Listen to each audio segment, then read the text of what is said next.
What's good, YouTube? And welcome to the house. Konami has done something very interesting and released an article with the top 10 side deck cards from YCS Knoxville. This level of communication is something awesome. Them actually showing the meta once again. I feel like there was an announcement at one point where they're like, we're not going to show deck lists because we don't want conformity. We want you to make your own opinions. But here they actually do give meta trends and give the most played side deck cards in. And the number 10 slot is Danko CEQA, perhaps showing some of that back row hate and, of course, natural mix advantage with certain Thunder Dragon decks. What do you think of Danko CEQA in this format, St. Maddox?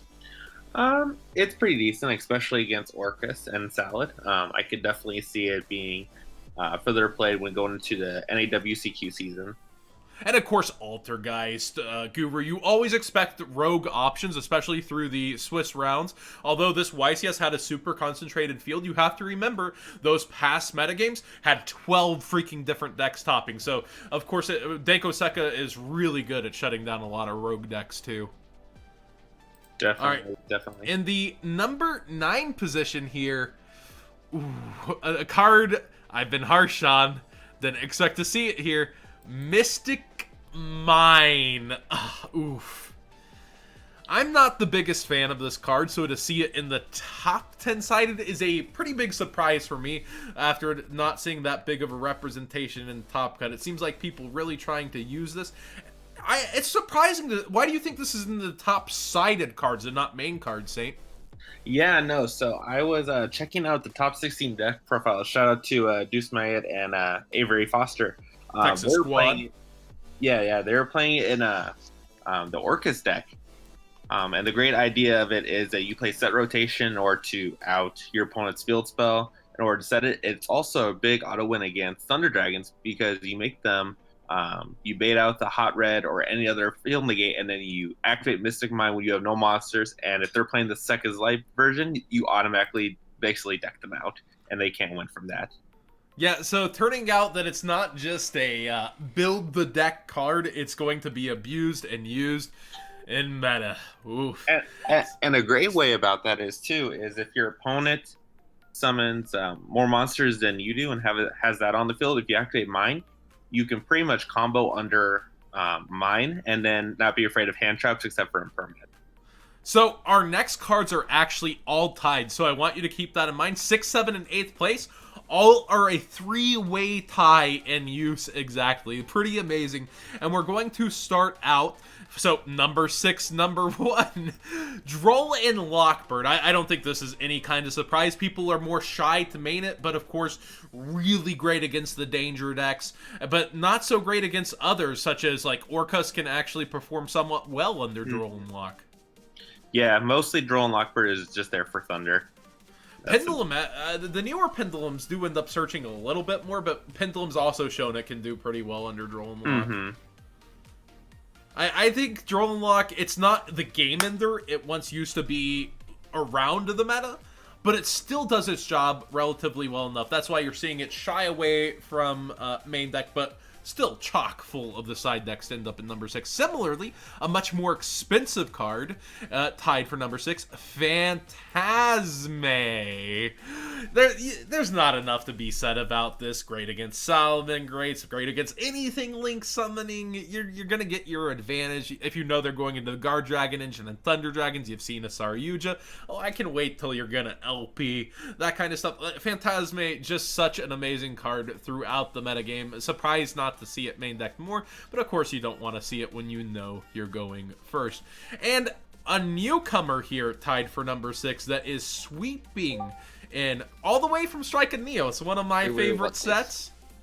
Electric Virus here in the number 6 position. What do you have more to say about this than me, but like, man, the good old mind control kind of cards from STON really takes me back. Yeah, so Electric Virus is played against 2 decks. You can play it against Orcus, or the more popular version is you play it against Thunder Dragon.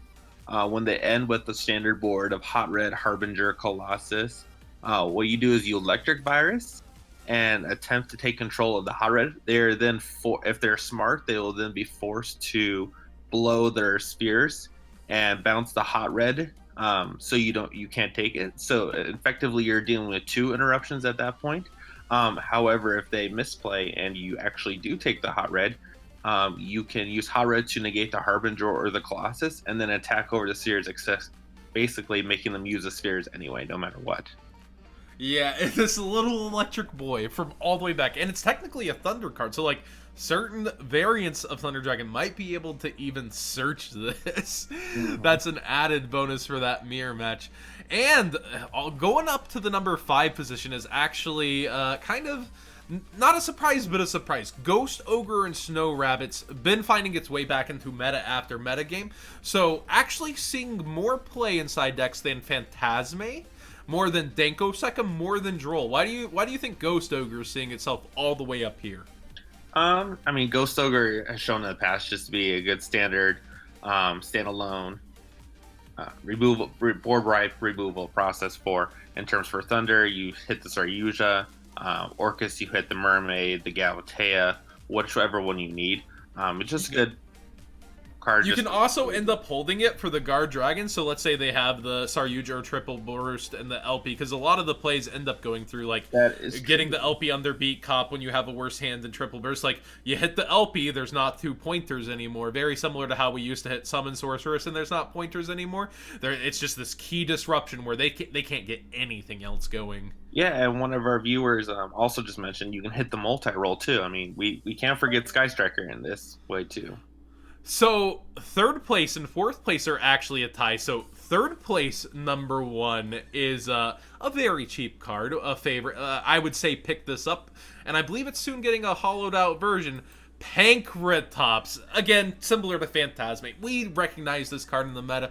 Amazing outs, especially when, say, Pendulums are going and doing their Sloth plays. You're able to just summon, attack over Sloth, pop one of your force your Jackal, whatever, afterwards. So you usually take care of a problem and force a negate with this, and just a big body to place on board. You got anything to add to the classic? Oh, my body is ready for the full version of this. It's so good. Just being thundered and can pop anything. My only question that I finally have to bring to YouTube from the live streams in 2019: why aren't there any female Dino wrestlers? Are you saying women can't wrestle, Konami? We're gonna have some talks about that later.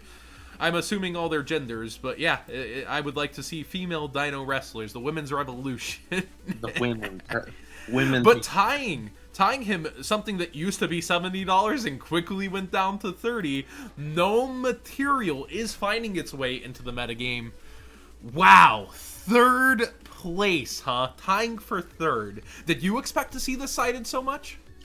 No, whenever I seen people talking about the top decks at YCS Knoxville, a lot of them were hiding their side decks just because people didn't want to see how many were playing no material in order to save it for the NAWCQ.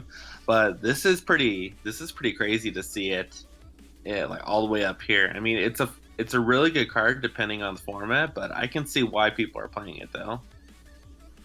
It's to note, this list is actually top 10 cards with the highest side deck usage rate among duelists into the top 32. So this does come from the top 32 for the usage. Pretty insane, huh?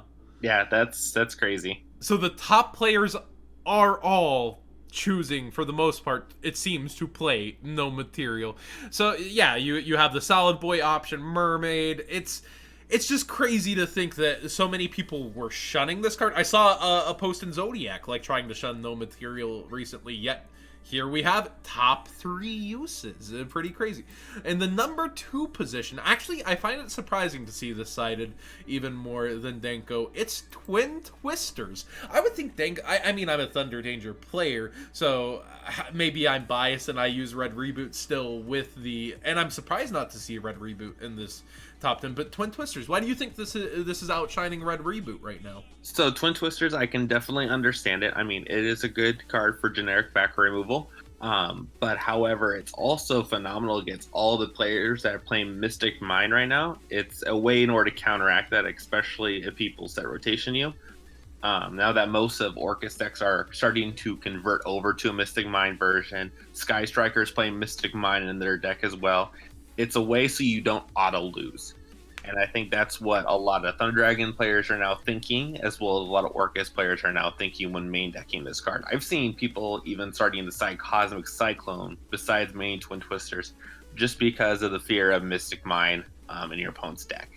Yeah, it's a lot easier to get the ways to your spell and trap removal in this day, but if they get that mine up early, you're playing a long back and forth game. Yeah. You're going to want to see chances at this while they try to, hit you direct with that Hayate over and over. And in the number 1 position, this card can't be emphasized enough in this meta going into the WCQ, but also soon getting its holographic version, Artifact Lancia, shutting down that banish pile. We've actually seen an increase in play also, I want to say, in Chaos Hunter, although not on this list. Banishing is just, and stopping banishing is becoming such a big part of the game. And of course, Orcust really likes to do it, and so does Danger Thunder. Is there anywhere else you're tossing this in the format? You can, yeah, definitely. Those are 2 of the big 4 decks that play it. You can also randomly play it against Salad, even though I wouldn't recommend it. There's a lot of rogue decks you could play it against. Like, this card definitely needs to be a foil. Like, there is no way this should have gone this long without a foil printing. This card, it was something like 19 out of the top 32 was those 2 decks. So there's no, over half your matchups in the top cut. This would be useful. I think it just. There is one thing, though. It does turn you off, too, if you're playing those quick play Orcust effects and that kind of stuff. You got to remember, it is both players. It goes both ways. But still, just amazing. A card that can single-handedly swing the turn. It's what Droll used to feel like, right? I play this down, it might just end your turn. That's what Lancia is to this format, huh? Yeah, your opponent better have the call by the grave, or else it could be game over right there. Alright guys, thank you so much for joining. This is fellow Zodiac Mod. He is our bulky boy, Ethan. Thank you so much for joining us on this one. Subscribe if you haven't already. Give this video a thumbs up if you enjoyed the conversation and this back and forth, more so than the usually chatty open chat. I felt like this was a pretty good pacing. And we'll see you next time.